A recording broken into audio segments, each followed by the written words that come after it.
You're listening to the Culture Junkie podcast, where we go beyond the surface of pop culture. I'm Keith. And I'm Xandra. Together, we dive into the craft process and passion that drive today's creators. This is the Culture Junkie podcast. This episode is brought to you by Dr. Jim's Computer Repair in Belleville.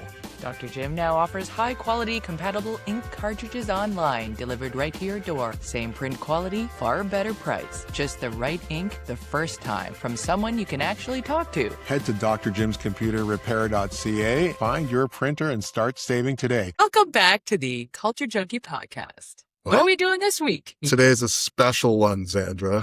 Why is it special? Because it's number 52. Is it? Yeah. It's number 52. So what does that mean? If my math is correct, that means we've been going for a whole year. An entire year. Yikes. Time flies. I'll say, most podcasts only last 8 episodes. That's the one season and out. Not even a season. I think people have no idea of the amount of work and effort that it takes to being successful in the old podcast business. So I hope you guys appreciate us. One of the other things is that not only is 8 the number that everyone drops out at, most people don't become successful, as in monetarily successful, until around 100. Wow. Okay, so only one more year. We're right. We're good. Right. So we'll be this time next year. We'll be good. Anyhow, so today I think we'll do something a little different. I'd like to take a look back at a retrospective, if you will. I will. Thank you. Of all the stuff that we've done and the people we've talked to.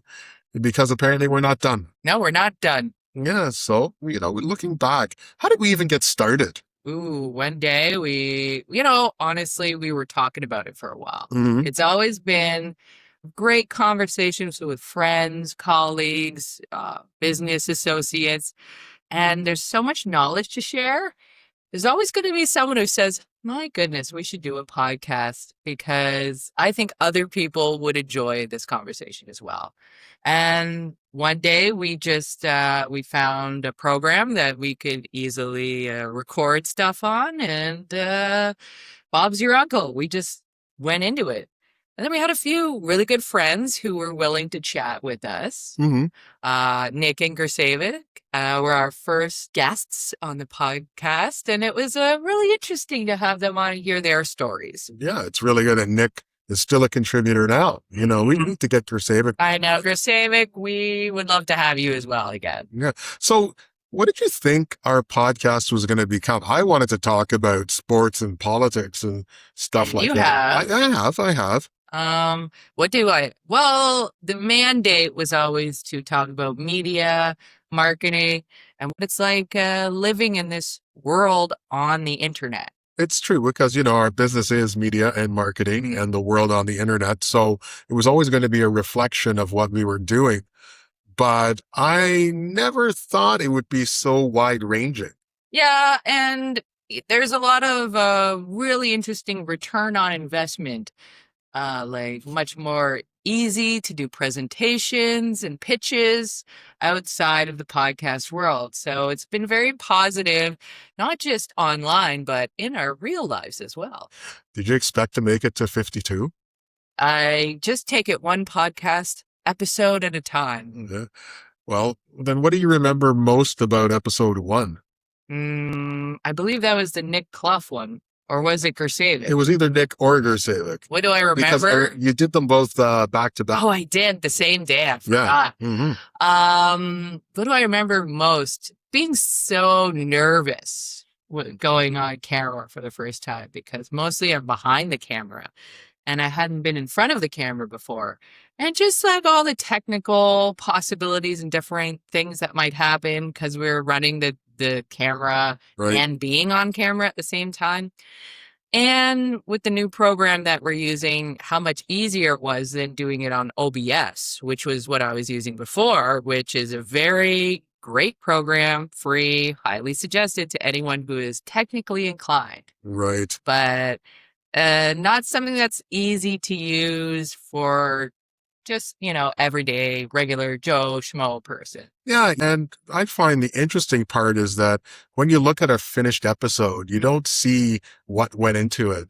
You don't see the planning. You don't see the fact that we don't have a full-time studio like at the television station. We have to set up and we have to light it. I mean, look at us. We're contrasting. We got a light. We always appreciate a nice lighting. This is true. You don't see the technical problems and the issues that we have.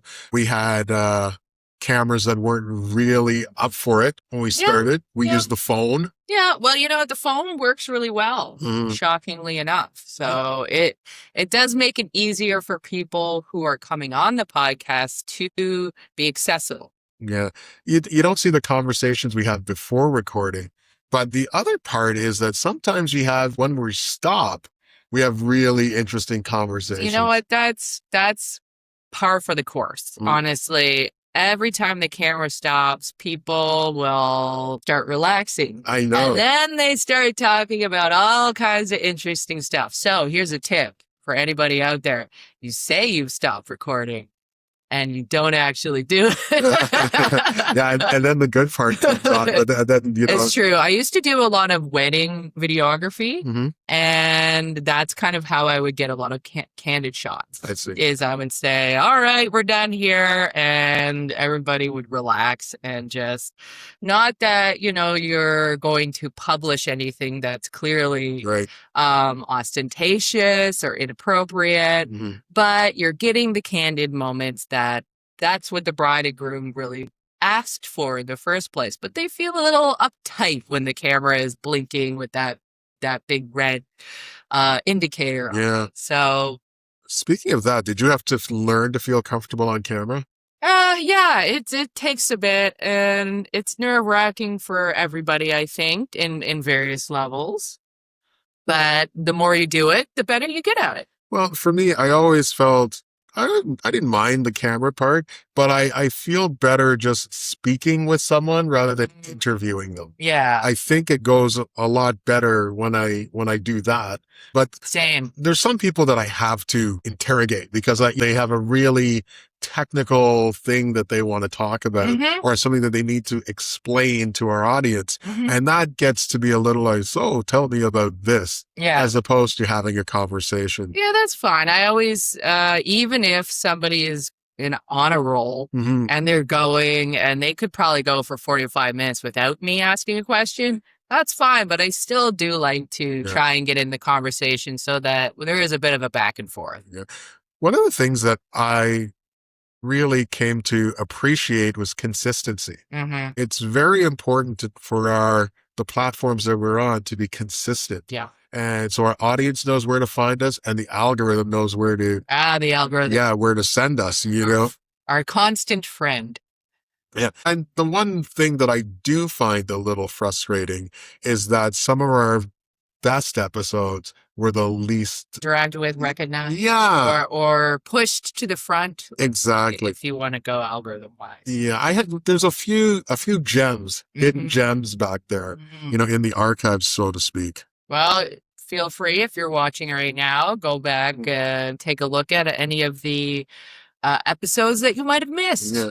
So one of the interesting things, maybe the most interesting thing about doing the podcast was the people. Yes. Some of them we knew before and we thought, oh, we really have to speak to that person. But a lot of people approached us to be on the podcast. That was interesting. That's something that was the most unexpected thing for me, is I never knew, once you publish a podcast, that there is programs people are on looking for podcasts that might be in their line of work or interest level, and they would come and pitch to us to be on there. And it's been fun meeting new people and learning new things that I wouldn't have learned if we didn't start this podcast. Right.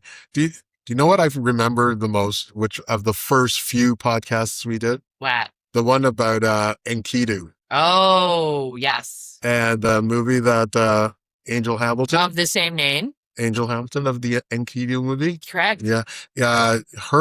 They're promoting that movie. They told us all about it. And I had no idea of the groundwork that had to go into making an independent movie You like did it. that. I had no idea. Well, you learned something that day. There's a lot of groundwork, years sometimes, and they're not even making a feature film. Not that there's anything wrong with that, but even a short film takes a lot of groundwork. You would be surprised because Angel Hamilton is a producer, great friend of ours, been on the podcast a bunch of times talking about different movies. And yeah, securing locations, writing the script, getting the costumes, getting the director, all of that stuff. They weren't even going into production and shooting for another couple months when we were talking. And now they're all done. The follow-up for that will be really interesting. Yeah, it'll be very interesting. So who do you remember? Who sticks out to you from the first few? Oh, geez. I was excited to talk to Barlow. Okay. That was one of the few episodes where we got to do it together. It was 2 interviewers, 1 musician, just to talk to Barlow a little bit more, hear about his ideas around being an artist pre-big internet and post-big internet. Right. And just his thoughts and feelings around being a creative person in the world we live in now. It's funny. I've known Barlow for over 40 years. I've played with him. I've seen him perform. We've done all kinds of musical things together, but I never asked him about his creative process, so to speak. That's not something you do when you're hanging out with your buddy. Yeah, that doesn't. Beer, right? As far as all the conversations I've heard you have at a venue, it's usually not what's your creative process. So it's nice to be able to do that in this environment. Yeah. And along those lines, recently I spoke with Danny Marks, someone who I've admired for years, but I've never met and never had a chance to have a conversation with. And that was one of my favorite interviews from the past year. I think that's one of the nice things about the podcast. It's a reason to connect with people. It's a place that we can have a reason to just catch up with people and hear what they're doing next. Or if we didn't have a chance to ever have a conversation with them, have an excuse to have a conversation with them. Yeah, we speak with entrepreneurs and artists and anyone who's creative, because a lot of entrepreneurs are creative and they use the online platforms to express their creativity and run their business. One of the ones that I remember from the beginning was Michel Neray. Oh yeah, Michel. Good friend. Good friend of yours. I never met. No. He's an interesting guy, musician, worked in advertising for many years, a copywriter. I always love copywriters. They're interesting because they can distill an idea down to 1 or 2 words, not 1 or 2 sentences. So that's the power of communication. Yeah. Dawn Chubai was also. Oh, yeah. Dawn, I worked with her for years, and she's gone off on her own, launched her career in the live shopping world, which is a fascinating place online. And I think it's only going to get bigger and bigger. So, keep an eye out for Dawn, her live selling school. Dawn was on early on. Another one we had early on and was a great get was Gail Harvey. Oh, I love Gail. She's a great person, a fabulous person to talk to with a great backstory, a great history or lore, as the kids would say. Yeah. And we could talk to her for hours. It's just nice to have an excuse to chat. Yeah, we should talk with her for hours. We haven't seen her in ages. Gail is a pioneer. You want to say there have been women in film for ages, but she's been a director for a long time. I don't want to give her age away or anything. I don't want to make it seem like she's a very old woman, but she is very experienced and she was butting heads with people when it wasn't easy to be a woman in the film industry. Well, not saying it's easy now, but she paved the way for many, many women in the film industry and men even. She paved the way for people in Canada and who want to be directors and create stories using imagery. Filmmakers. We've had journalists on as well. A few journalists. We've got Paulo Gibney. Paulo Gibney is a fascinating person we met in Barbados. He certainly is. One of the few people who was out on the street during the early COVID. I don't know if anybody remembers, because a lot of people right now are trying to change history a little bit, but everybody was inside, afraid of the streets. The streets were empty in Barbados where we were stuck. As it was beginning in early March 2020. It looked like a zombie apocalypse. It did. It was wild. And we were walking, looking for a place to have some food. A beer and some food. And we came upon a place, and there was a single guy sitting there having a beer. So now we know who's going to be out during the zombie apocalypse. Right. It'll be Paulo Gibney. And you and me. And also, speaking of Harveys, Ian Harvey. Oh, yeah. Ian Harvey, no relation to Gail. Definitely journalist. Yeah, a journalist. And he talked to us about his book. And author. Yeah. So the cool thing about his book was it was local to Scarborough, Scarborough and the east part of the beach. So that was neat. It was also another person I've known for quite a long time. And I know him as a journalist, but it's interesting to hear of his artistic bent and his creative journey doing that. Yeah, we know a lot of people, which is a big part of why I thought this would be a great way to bring their stories to the world, because we just love all the different, diverse, and interesting people that we know. Mm-hmm. A few sports people. Quite a few sports people. Who has been your favorite? Yeah, my favorite sports person to speak with. It was really interesting to have all the different volleyball people that I've been associated with throughout my life. It was really a lucky happenstance for me to get to speak with Kent Steffes. Kent Steffes is an Olympic champion. And very cool. Kent was the champion in 1996 when my close personal friend, John Child, won a bronze medal in the same beach volleyball tournament in Atlanta. So he knows. He knows. And he was there. They were both there. And it was interesting to hear his perspective on sports in 2026 and how things have evolved and where things have gone slightly sideways. He's a thoughtful guy, and he's very well-versed in business as well. It's interesting how people can not just be one thing, but be in more than one silo at the same time. Because we have Darius Domingues, who is on our podcast, a sports guy on the Leafs Digest podcast as well. He came on here as an entrepreneur and a sports talking head as well. Yeah, when you think about it, Darius is a perfect example. He's taken something that he's passionate about, sports, and he's made it a career, and not only just his career, but he's made it an entire media empire. With his interest in digest media, it's called, they speak about all sports across all leagues, and there's a myriad of people involved with him. So it's just not one guy and one topic. Yeah. It's a whole environment, a whole ecosystem. It's funny, when we had Darius on the podcast, that's when we found out he went to school with Gersavic. Right. They went to the same place at Humber for a broadcast production. Mm-hmm. And there you go. Go figure. Worlds collide. Right? Small world, Toronto. Only 3.5 million people. Yeah. Yeah. So who was, besides that, who were your other favorites? Oh, gee. It's very interesting talking to Jessica Dory about her musical journey and health journey as well. I learned a lot from that one. And as far as women's health goes, breast cancer, and how everything, comes together in the health journey, and how creativity can help you through that. Mm-hmm.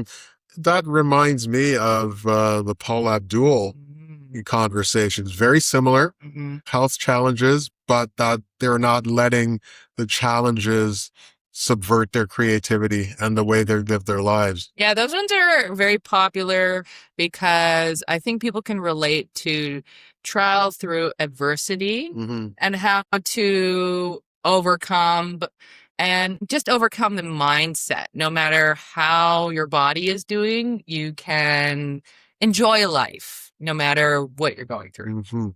Overcoming hardship and change. One of the themes that we constantly come back to is change. Yes. A pivot, a career pivot. You were doing this and now you're doing something totally different, but it's still fulfilling and it's still part of who you are. And these guys with the challenges they have to overcome are really the embodiment of that. Yeah, it reminds me of Michel Neray, because he was doing a lot of Mo Mondays, which are speaker programs.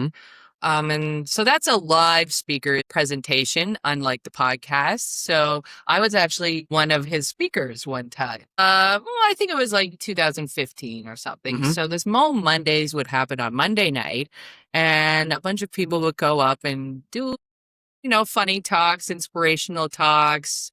But he said one of the things about it is a lot of people would get up there and do talks where they were just kind of trauma dumping or just like kind of talking about their woes a little bit. So he asked me when I went up there, he was like, hey, could you keep it a little funny maybe? Because you asked the right person. Yeah.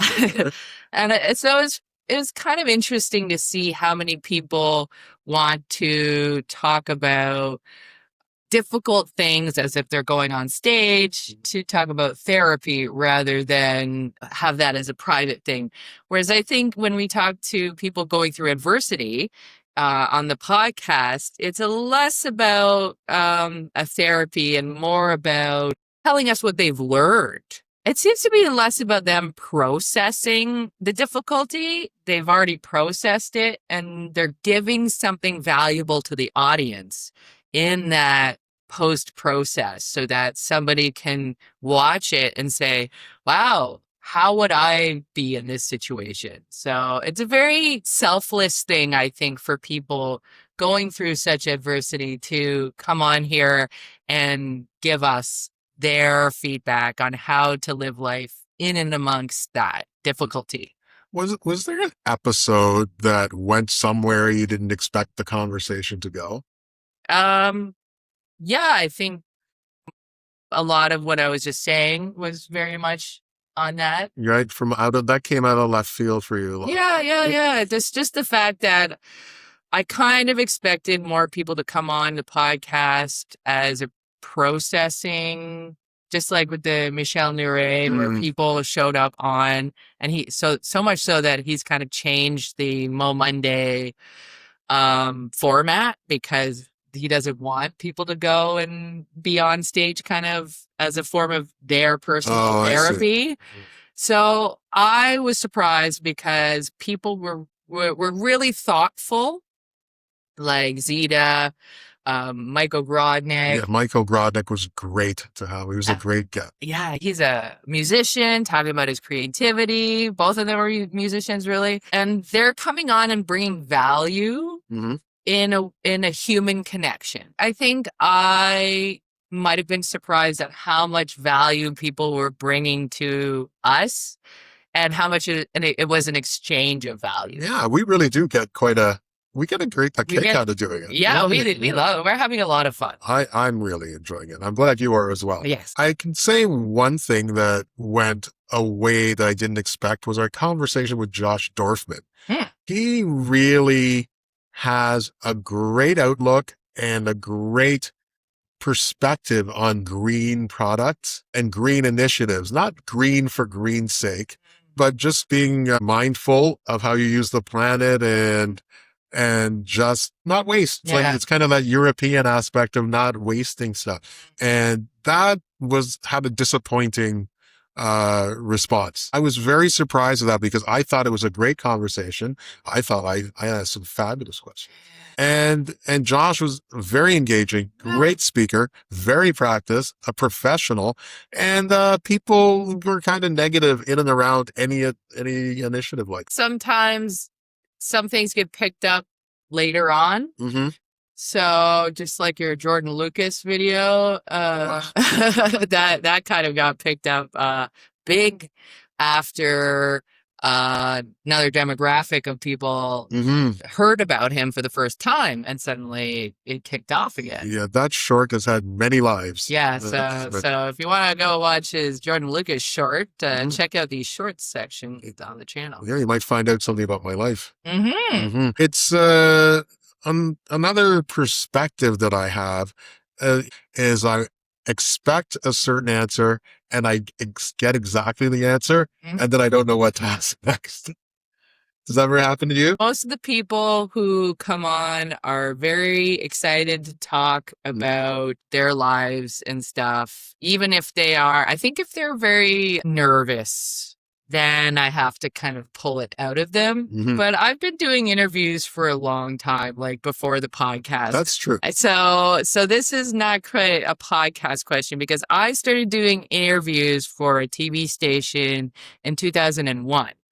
And that's really when I started learning how to do interviews and having to repeat things and know how to ask a question to someone. It's a little more conversational on here, at least, because for the television interview, they didn't want my face on the camera at all most of the time. Okay. So I would have to be very stringent in saying, okay, when I ask you a question, you have to repeat the question in the answer so that people know exactly what I asked you.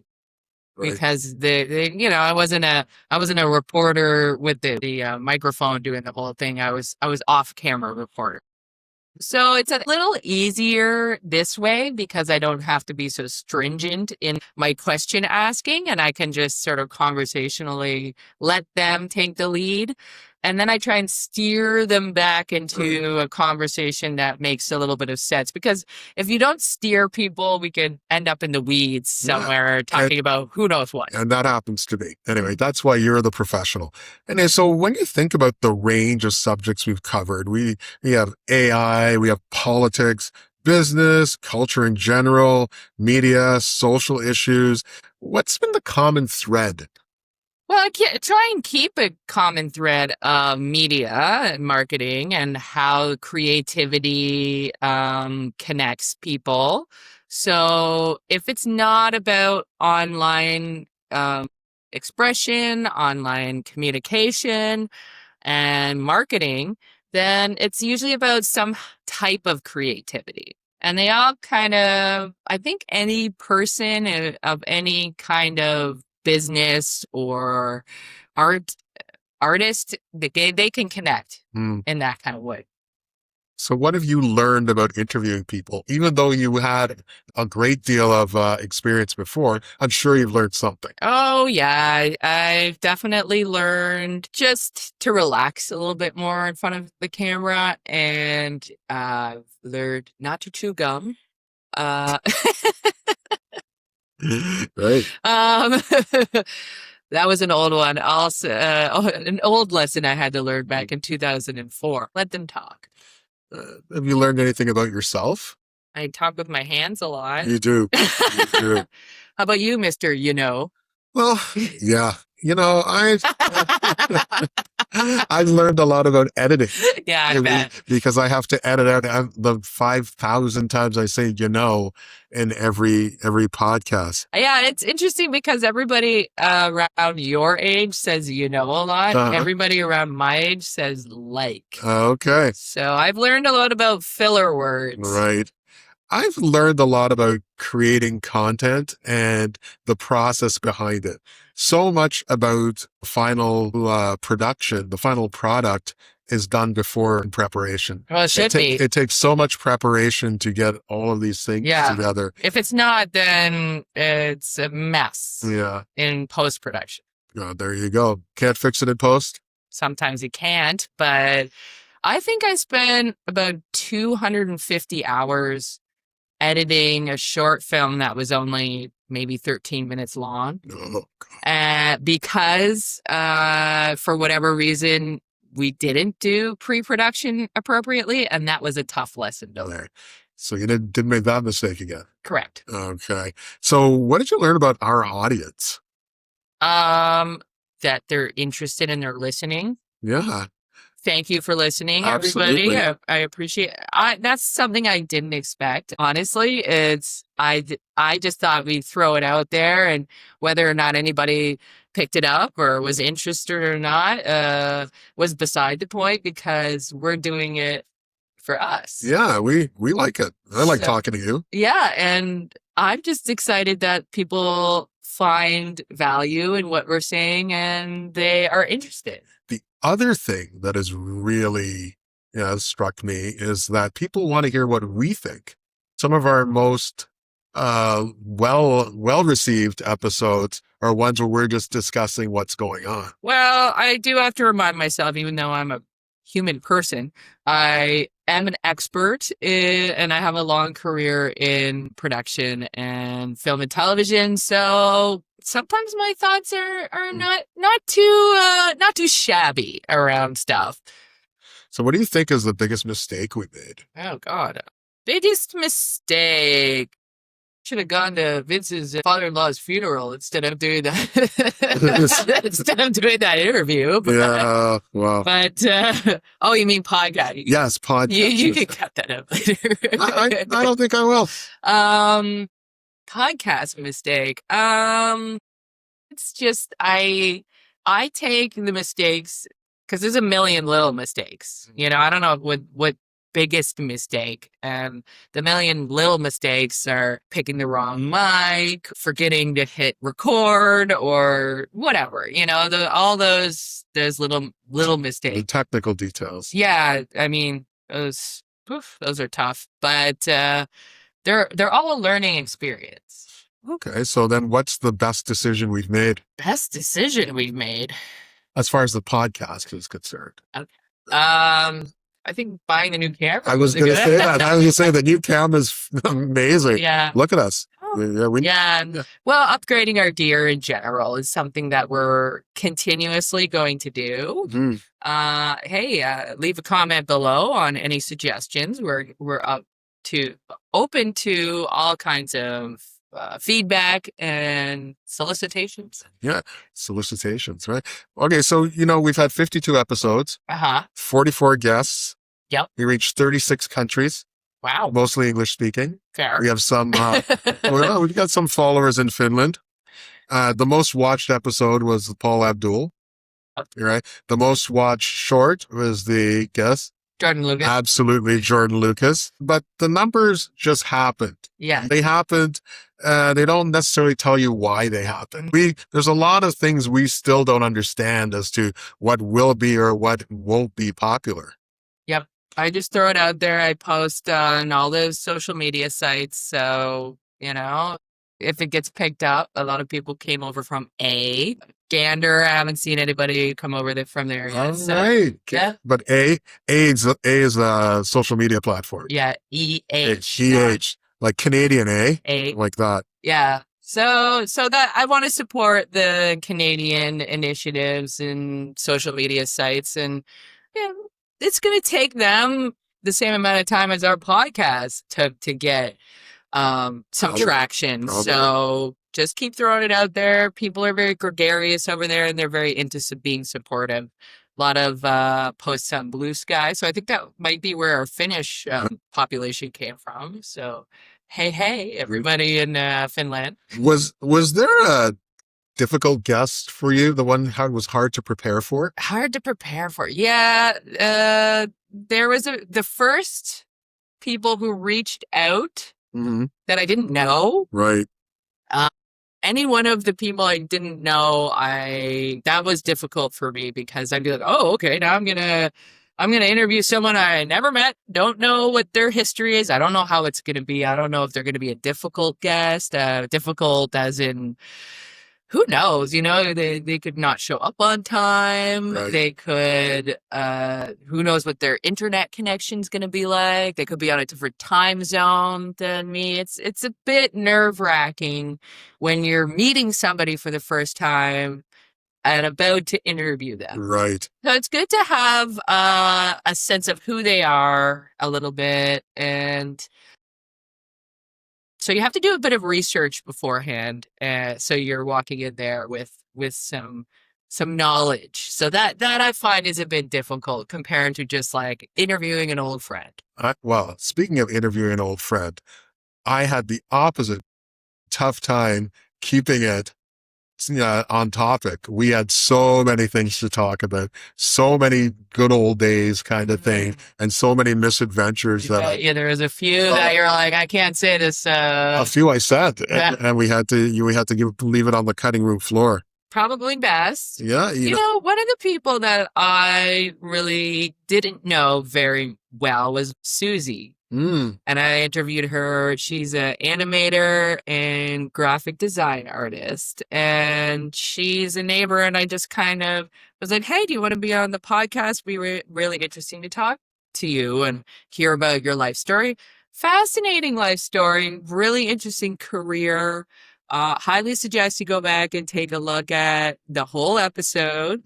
And out of that has grown a good friendship. So that was a good way to connect with somebody and learn more about them and then continue connecting. A great point of nascent relationship. Yeah, her story was kind of unexpected, don't you think? Yeah, it was an interesting combination of mental health and creativity and artistry. Right. So who made you laugh the most? The person who made me laugh the most might have been Sonia. Oh, yeah? Yeah. Oh, okay. She's a funny lady. Sonia Zaback is a funny lady. She's a performer. She knows how to turn it on, knows how to sing the music, great voice. And it was interesting to talk to her about her viral moment that's probably still going, the I Will Survive, We Will Survive video on YouTube that just totally took off. So, and yeah, she's just a funny person. So I think she made me laugh the most. So is there anyone you'd like to interview again? Oh, well, Angel is a returning guest star, and would love to have her on again. Pretty much have everybody on again. I know, right? Yeah. They're all really good. Yeah. Who haven't we got yet? Who do we like to get? Any suggestions in the chat? Love to hear that. There's so many musical artists, sports people. I'd like to follow up with a lot of them. Yeah. I'll talk to a lot of people who I just bump into and I'll say, hey, you want to be on the podcast? And it's a great way to catch up, learn about what everybody's been doing in the past little while, and then maybe launch something new. I'd like you to follow up with that interview you did with Hogan Shroom. Yes. That was very interesting. Finding an entrepreneur who's in the AI field who is not trying to exploit. Yeah, he was an interesting guy because, well, he's not trying to exploit people. He's trying to give people appropriate credence, which is a good idea for an AI company to do, because when you look at how much the AI industry is getting negative feedback and negative talks and negative press, like look at, we were just talking about it last night, how Reddit posters are poisoning content. So they're posting whatever wrong information about stuff because they can tell there's an AI bot going on there asking a question saying, hey, what's the best cookie factory in town? So everybody's like, oh, Willy Wonka is doing, so they're posting the wrong answer to poison the data set. And as you were saying, it's not just Reddit. It's people are not enjoying being free ingesting information. We don't like it when people use us without our consent. So people are going to poison the well, basically. It is AI on a lot of levels is very exploitative.